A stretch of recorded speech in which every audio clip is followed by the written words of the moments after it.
হায় হায়, এত বড় নদী, আমি কিভাবে আমার নৌকা খুঁজে পাবো? নৌকাটি কোথায় চলে গেছে কে জানে। আরে রহমান ভাই, আমারও তাই মনে হয়, নৌকাটি মনে হয় সাগরে চলে গেছে। চলো আমরা এখান থেকে চলে যাই, শুধু শুধু আমরা কেন সময় নষ্ট করব। আরে আকবর ভাই, এভাবে বলো না, আমার নৌকাটা খুবই দরকার। ওই নৌকা না থাকলে আমি না খেতে পেয়ে মরে যাবো। হায় হায় আল্লাহ, আমার এটা কি হলো? আমার মনে হয় আমি আমার পাপের শাস্তি পেয়েছি। পাপের শাস্তি? আরে রহমান ভাই, কি বলো? তুমি তো অনেক ভালো মানুষ, তুমি আবার কি পাপ করলে?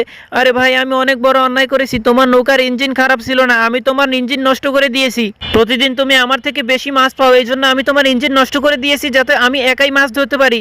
এবার বুঝলে তো? তুমি তোমার পাপের শাস্তি হাতে হাতে পেয়েছো। অন্যের ক্ষতি করতে গেলে সেই ক্ষতি আগে নিজেরই হয়। কি বলো আকবর ভাই, তুমি আমার নৌকার শিকল কেটে দিয়েছো? হ্যাঁ, তোমার নৌকার শিকল আমি কেটে দিয়েছিলাম, যাতে তুমি বুঝতে পারো অন্যের ক্ষতি করা ঠিক না। আর তুমি চিন্তা করো না, তোমার নৌকা ঠিকই আছে। এই দেখো, তোমার নৌকা আমি এখানে বেঁধে রেখেছি। আল্লাহর কাছে অশেষ ধন্যবাদ যে আমি আমার নৌকা ফিরে পেয়েছি, কারণ এটাই আমার রুজি রুটি ছিল। আর কখনো ভুল করে মানুষের ক্ষতি করার চেষ্টা করো না। আমার শিক্ষা হয়ে গেছে, আমি আর কখনোই মানুষের ক্ষতি করার চেষ্টা করব না। তোমরা আমাকে ক্ষমা করে দাও।